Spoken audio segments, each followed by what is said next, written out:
আসসালামু আলাইকুম ওয়া রাহমাতুল্লাহি ওয়া বারাকাতুহু। আল্লাহ তাআলা কোরআনকে আমাদেরকে শিখতে বলেছেন। তো কোরআন তো এমনি শেখা যায় না। তো কোরআন শিখতে হলে শুরু থেকে শিখা লাগে। সেটা হচ্ছে কায়দা, তারপর আমপারা, তারপর হচ্ছে কোরআন শরীফ। তো আমরা যারা কায়দা পড়তে চাই, আউযু বিল্লাহি মিনাশ শাইতানির রাজিম, বিসমিল্লাহির রহমানির রহিম। ربي يسر ولا تعسر وتمم علينا بالخير رب زدني علما وبك نستعين يا مستعان رب زدني علما ربي زدني علما. رب زدني علما ربي زدني علما. আলিফ বা তা।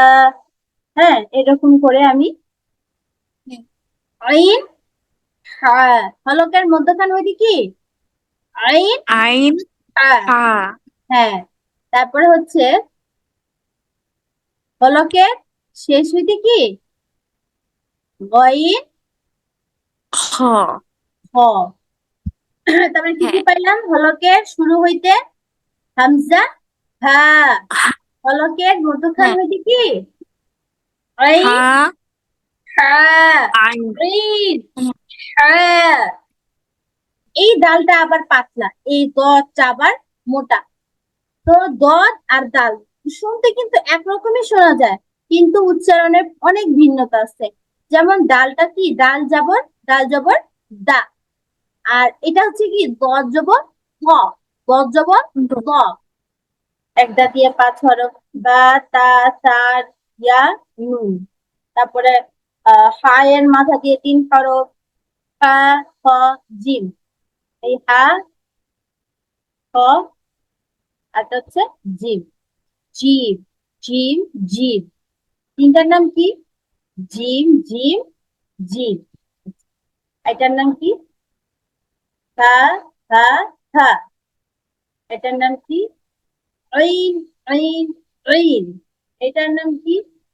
মিম মিম মিম। হামজা জবর আ, বা জবর বা, তা জবর তা, তা জবর তা, জিম জবর জা। এইভাবে করে আমরা সামনের অক্ষরগুলি পড়ে যাবো। হলো মিম আলিফ জবর মা, এটা টানতে হবে তিন আলিফ, কারণ তার বাম পাশে কি আছে? লম্বা হামজা আছে। মিম আলিফ জবর মা। সূরাতুল ইখলাস, সূরাতুল লাহাব, সূরাতুল লাহাব। হ্যাঁ, অক্ষর উচ্চারণের ক্ষেত্রে খুবই সাবধান।